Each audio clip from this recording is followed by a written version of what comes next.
各位线上的同修，大家晚安，大家好，欢迎大家来参加读书会。今天晚上我们读书会的主题是“福到用时方恨少”。一般人都会讲书到用时方恨少知识到真正要用的时候呢，才感觉书读得太少了啦。那其实人生很多时候呢，很多事情是事到临头抱佛脚也就是在紧急的时候呢，才发现哎呀力量不足能力不够因此感觉来不及了啦也因此一般人才会说书到用时方恨少嘛，字到急时写不出要写字的时候写不出来了或者是钱到用时方恨少了，要用钱的时候发现钱不够用，入不敷出或是呢债到还时没恨多要还债的时候或缴贷款的时候，才感觉到哇，真的是负债还还不完负担很重同理呢，法到用时也是方恨少碰到困难挫折，一时拿不出方法来对治，平常所学的佛法派不上用场口号呱呱叫，但是行动没办法对号对，或者是入法不足法力不够于是呢就陷在这个困境里面。这个时候就会感觉哎呀江郎才尽黔驴技穷解决不了问题化解不了烦恼这个就是法到用时方恨少。同理药到用时也是方恨少大家应该都有这种经验三更半夜的时候呢，身体突然间不舒服，找不到药吃只好苦撑到天亮去看医生或买药吃那刚刚讲书到用时方恨少，其实后面还有接一句叫做是非经过不知难事情如果没有经过自己的亲身经历不会知道其中的困难是在哪里啦就好像考生呢要进入考场面对这个考题很深答不出来这个时候就会很感慨，哎呀自己平日书读的不够啦，准备的不充分啦，或者涉猎的知识面呢吸收的不够广所以要回答问题或下笔有困难或者呢要上台分享的时候才发现一些成语记不起来，明明知道那一句成语很重要，但是就是讲不出来，用不出来所以不能畅所欲言而当一个人呢面对困难不知所措的时候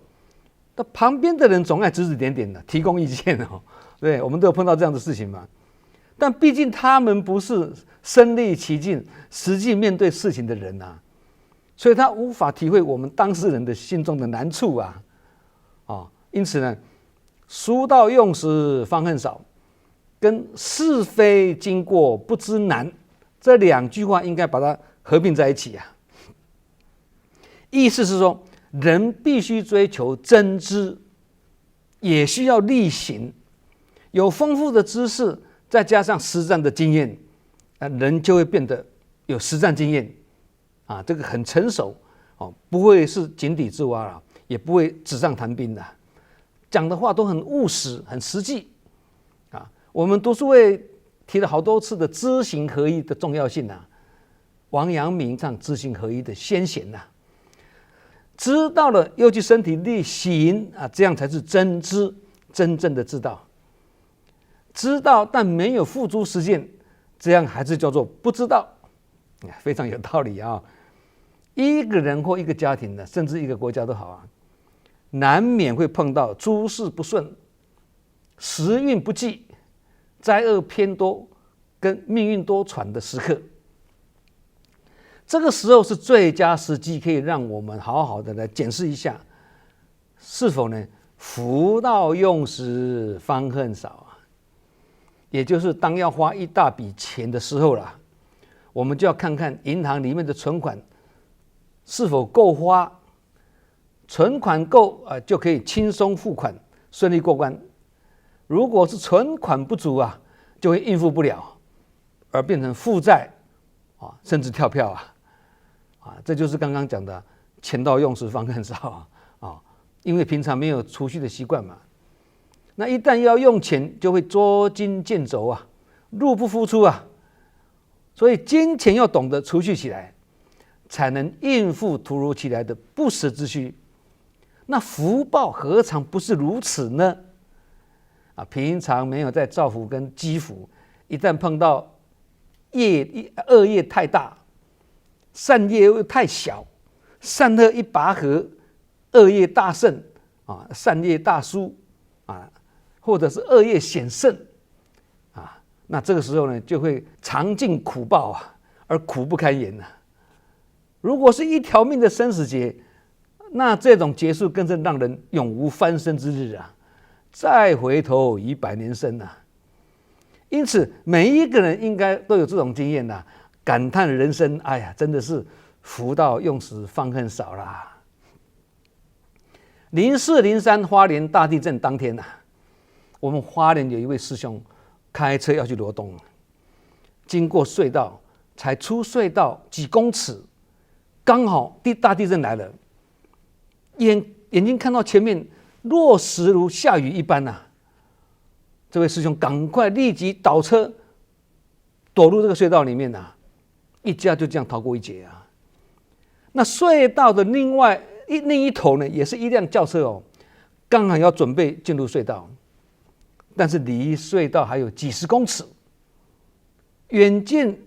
隧道入口前那个落石如下雨一般沙尘滚滚就是差这1-2秒，来不及及时进入隧道里面避难，整辆车子就在隧道之前被落石掩埋。这就是政府所知道第一个往生，就是这个人这就是福到用时方恨少，就差那1-2秒，这2辆车非常幸运嘛，刚进隧道，隧道外就落石如下雨，再晚个1-2秒进隧道也是一样，凶多吉少那位康老师也是生死在刹那之间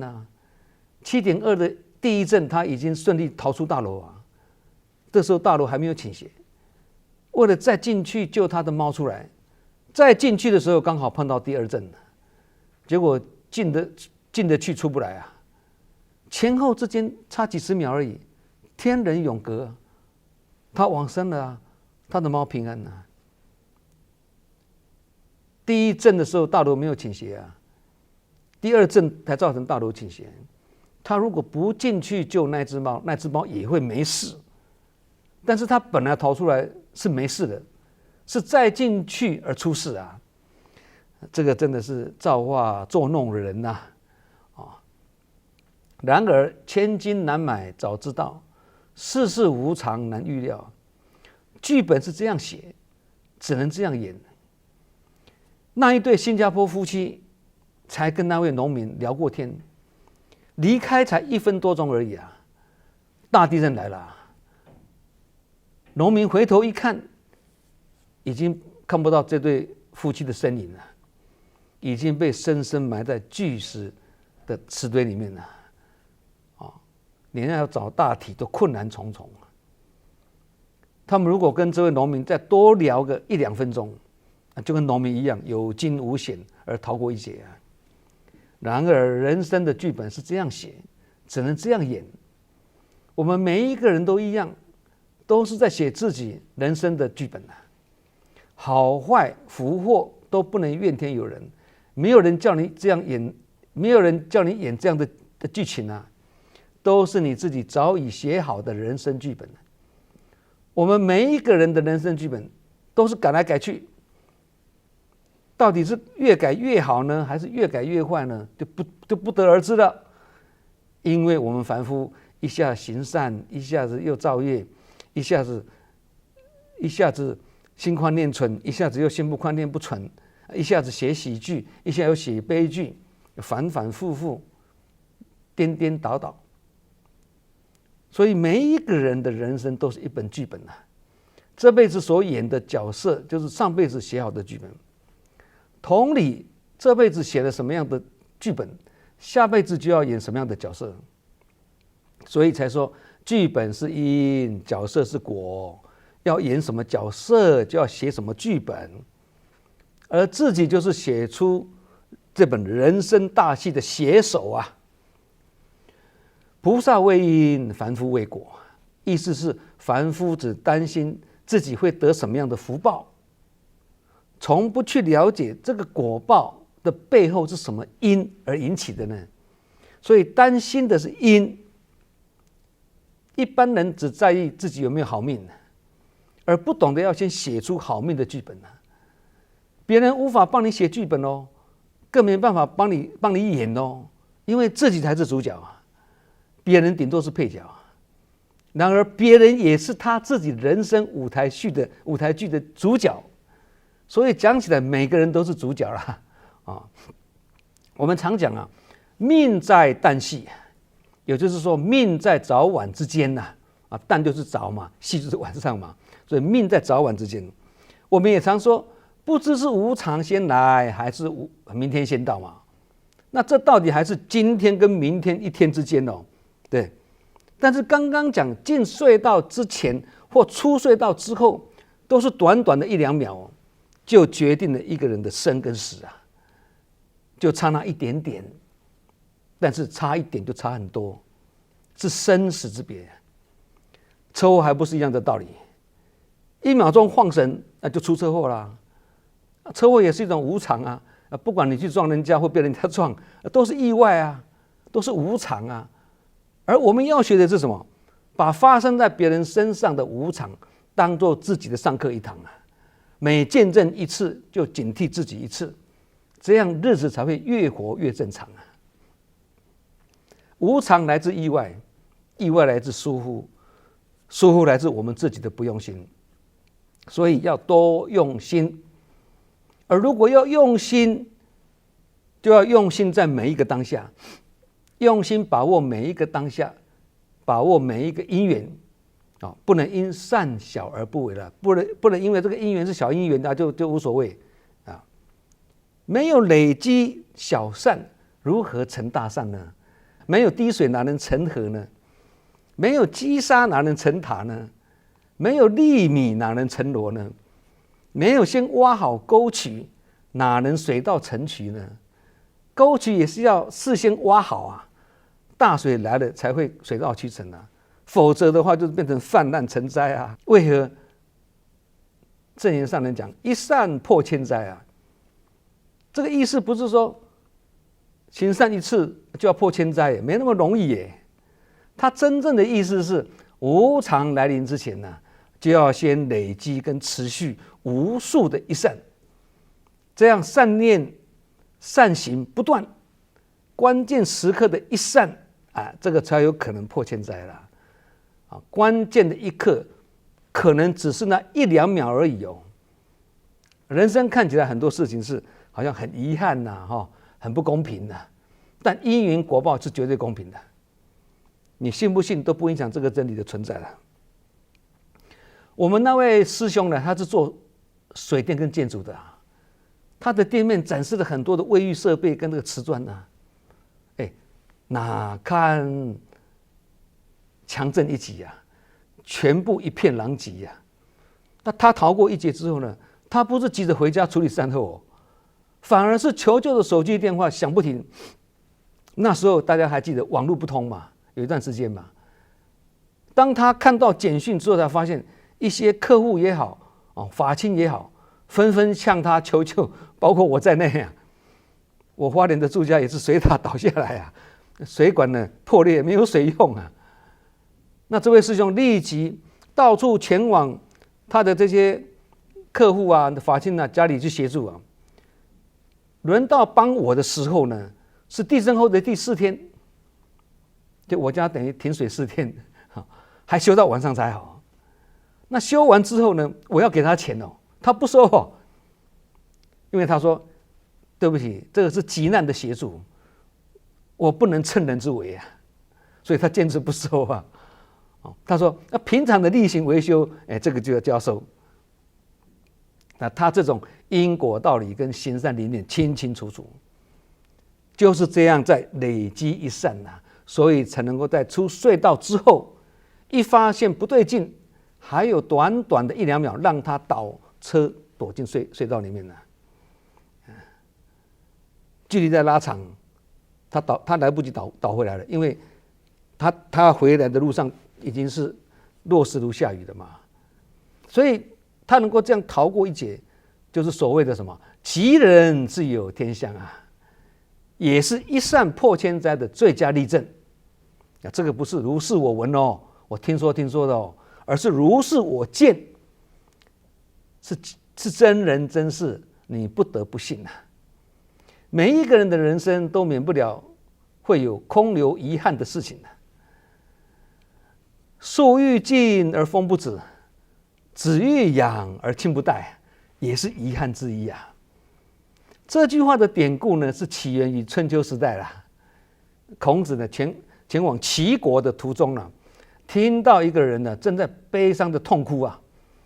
于是就快马加鞭呢过去看看。结果看到一个人呢身上挂着镰刀啊，那系着这个束带啊，正在那里嚎啕大哭啊。孔子就下车问他，后来才知道说那一个人叫做丘吾子。那孔子就问他为什么哭得那么伤心呢？原来他是为自己的3个过失而忏悔痛哭啊。在孔子的请求之下呢，这个丘吾子就把自己这个3个过失呢跟孔子说了。他说：我年少时期很好学，游学天下，等我学成返乡后呢，才知道我的父母都已经去世了啦，这是第一个过失，我的过失。我当官后呢，释放国君呢，这个国君骄傲又奢侈，失去了臣子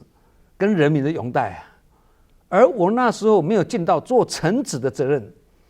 给国君呢忠言之谏，这个是我第2个过失啊。我因为这样呢，造成如今呢，平生的至交好友都纷纷离我而去，断绝了往来，这个是我第3个过失。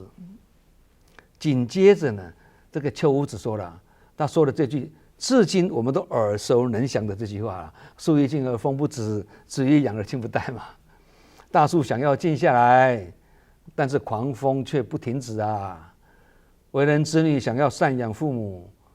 但是父母都已经不在了。相信很多人都有这样的感慨了。我自己虽然没有忤逆过我的父母，也没有不孝的地方，但是如今父母都走了，有时自己也会想想如果父母还在的话，应该还可以做得更好。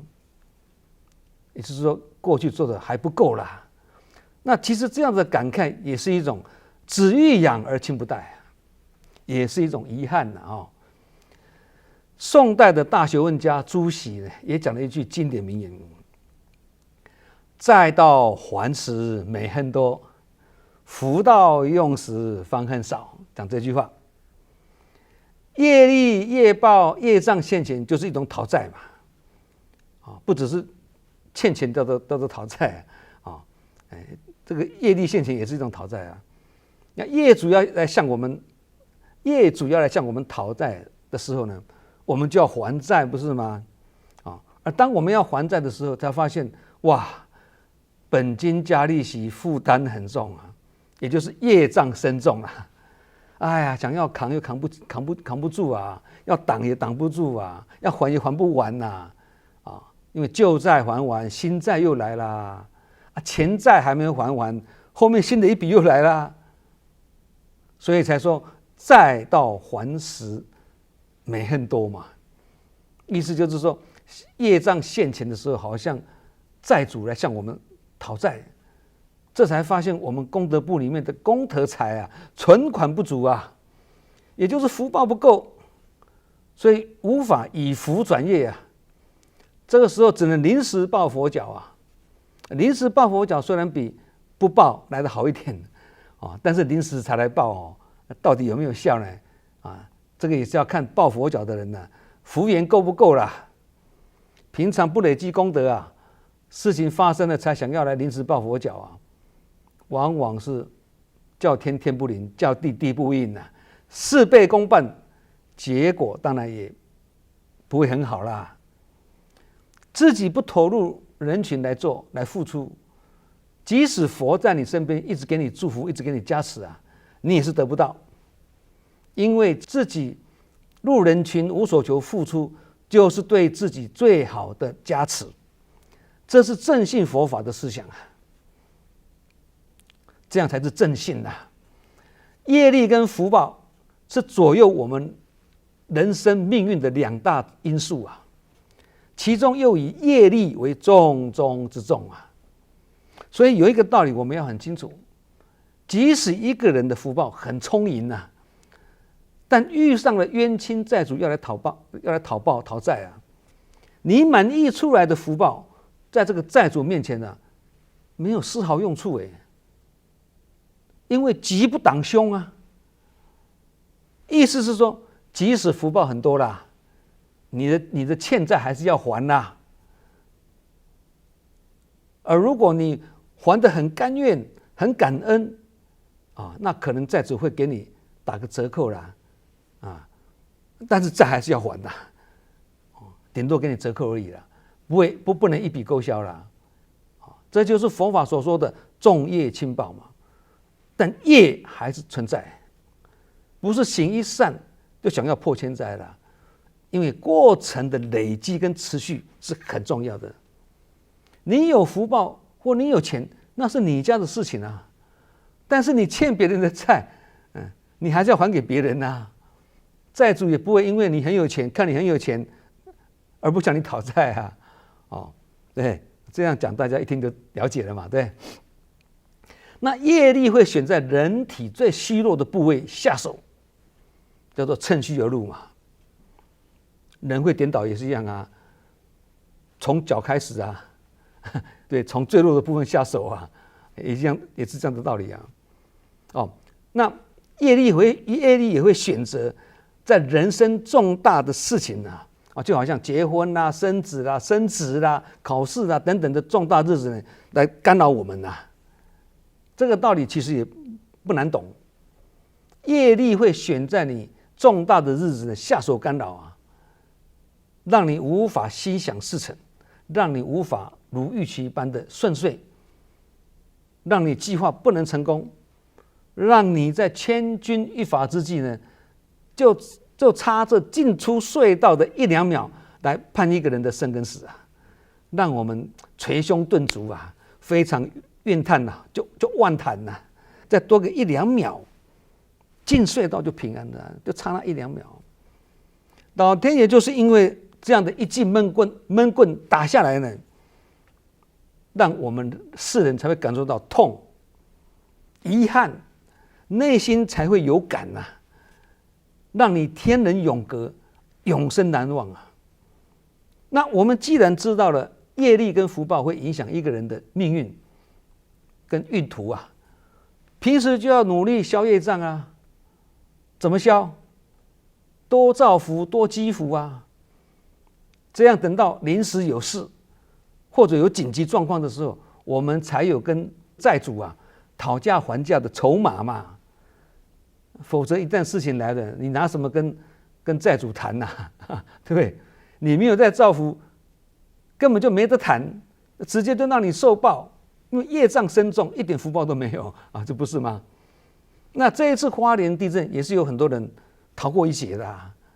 有人毫发无伤，全家平安；有人受伤，有的轻伤，有的重伤，这些就是跟老天爷或债主还有的谈，还有的商量啊，所以这样的幸运也是自己做来的啦。那我们投入人群当志工，就是要让我们生命中的业主跟债主能相信我们是有诚意的，也很愿意还债的。我当志工就是要来还，累积善业，不是吗？我是很善意的，我是很诚意的啊。这样呢，遇上无常跟危及性命的意外的时候呢，佛菩萨才会从你的功德簿里面呢调拨功德财出来帮你挡灾。如果你没有这样子做的话，那事情来的时候，纵然佛菩萨有心要帮你啦，但是看到你法界银行这个功德簿的这个账户里面的存款不足啊，佛菩萨也只能够摇头兴叹呐。这样的道理我们要清楚。当年美国的911的恐怖攻击啊，已经到了世贸大楼里面要上班的人无一生还了，来不及了啦。但是有些人却躲过了哦。那么这些人为什么能够活下来呢？是有原因的啊。举例说了哈，有一位女士上班迟到了，是因为她的闹钟没有准时响起；而另一位男士活下来，是因为轮到他要去帮同事们出去买早餐，离开世贸大楼。有些人因为在上班的路上塞车，所以行程被耽误了。有一位女士打翻咖啡，弄脏了衣服，所以她多花一些时间换衣服。那有一个人呢，突然车子无法发动，造成他上班迟到。那天早上也有一位男士，因为穿了新买的鞋子，走起路来不舒服，他担心这个脚起水泡，所以呢去药局买药膏。这也是为什么他现在还活着的原因呢。这就是人生遇到重大无常的时候呢，还有跟老天爷商量的筹码，所以才会大难不死嘛。这个筹码也是要靠平常的准备哦，不会从天上掉下来的啊。那刚刚这些例子也告诉我们一个道理：当我们塞在车阵里面的时候，或没有搭上火车或搭上巴士等等，这个都是平常我们很容易碰到的事情啊。那碰到这些烦人的事情的时候，我们就要告诉自己现在这个时刻，我们正是处在老天爷要我们停留的地方啊。所以当下次我们感觉早晨起来不是那么顺利或小孩拖拖拉拉不穿衣服了或当我们找不到钥匙的时候，或当开车的时候呢，一直碰到红灯，千万不要因此感到生气或沮丧。其实我们并没有迟到，我们也没有早到，我们是正处在老天爷要我们停留的地方。套一句佛家所说的啦，一切都是好因缘。所以老子说福祸相倚呀，福可能是祸，祸也可能是福千万不要因为遭遇不幸就消极悲观了，也不要太重视意外得来的福分，以免乐极生悲啦。而更应该以平常心来面对这个也是要训练的我们常常讲塞翁失马焉知非福，塞翁得马焉知非祸。这句话就是表示什么？福祸很难讲是福祸很不定的是好是坏也很难下定论呐。所以《金刚经》里面也有讲一句话说：一切有为法，如梦幻泡影，如入亦如电，应作如是观一切有为法就是世间的一切事情这种世出世间一切诸法都不是真的。既然都不是真的，又何必去计较呢？又何必那么认真呢？这个道理能够透彻，自然就能一切随缘了，也才能没有挂碍，无有恐怖颠倒梦想那这样心才能清净也才能不着于相而如如不动也就是处顺境就随顺顺境，处逆境就随顺逆境，遇善缘就随顺善缘遇恶缘就随顺恶缘，处人间天堂就随顺天堂，处人间地狱就随顺地狱永远保持一个常住真心好像行云流水般处之泰然，稳如泰山这才是真正修菩萨道，真正在学菩萨行这个可以让我们来警惕其实这个也告诉我们一个道理啦，人生是痛苦或快乐都是由自己决定的。就好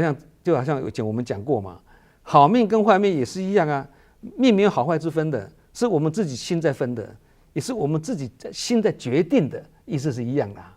所以在自己还没有同意之前呢，没有人可以让我们悲观跟痛苦，因为决定权在于我们自己。佛菩萨会借由别人跟你的互动来考你、模你、练你，来看你的心境如何啊。因此，没有挫折、没有磨难，就不会增长智慧啦。而一旦磨够了，能时时保持清净心跟不动心，对人对事保持无争跟随缘的这个心态啊，不跟人计较啊，心胸开阔，海纳百川啊，将来才有可能呢，成为了圣神仙佛啊。弘一大师讲一句很经典的话，他说：世上没有天大的事，也没有过不去的坎，只有放不下的自己啦。所以这世间没有解决不了的问题，也没有跨越不了的困难，只有要不要用心，愿不愿意去做这个问题而已。肯用心去做的人，不会把时间花在找借口，而是把时间花在找方法啊。因为一直花时间找借口的人，他哪有时间去找方法，是吗？因此，想要知道为什么自己的问题都无法解决呢？就要看自己把时间花在哪里，把心力用在哪里呀，就可以知道答案的啦。所以刚刚讲嘛，好命坏命，庆幸不幸啊，福与祸，都是在我们的一念之间呢。170年前呢，也就是1853年呢，美国有一位厨师叫做乔治·克朗姆啊。有一天呢，他被一位客户呢，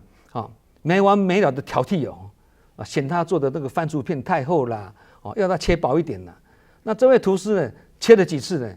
这位顾客都不满意。那乔治觉得这位顾客也太矫情了，太难缠了，最后干脆把这个马铃薯削成薄片，把它炸得又干又脆，让这位顾客呢根本无法用叉子去吃嘛。没想到这位顾客吃了之后赞不绝口啊！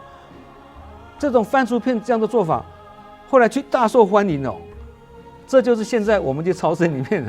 的卖那个什么炸番薯片的那个缘起啦。喜欢吃的人很多啊，尤其小孩子啊。这就是佛家常讲的，一切都是好因缘，信与不信都是福啊。那我们不但要知福惜福再造福，还要警惕自己哦。福缘不足时，也会让人感到福到用时方恨少啊。我们大家一起来共勉。好，我们今晚读书会福到用时方恨少就分享到这里啊！祝福大家福慧双修，法喜充满。我们下周同一时间再见。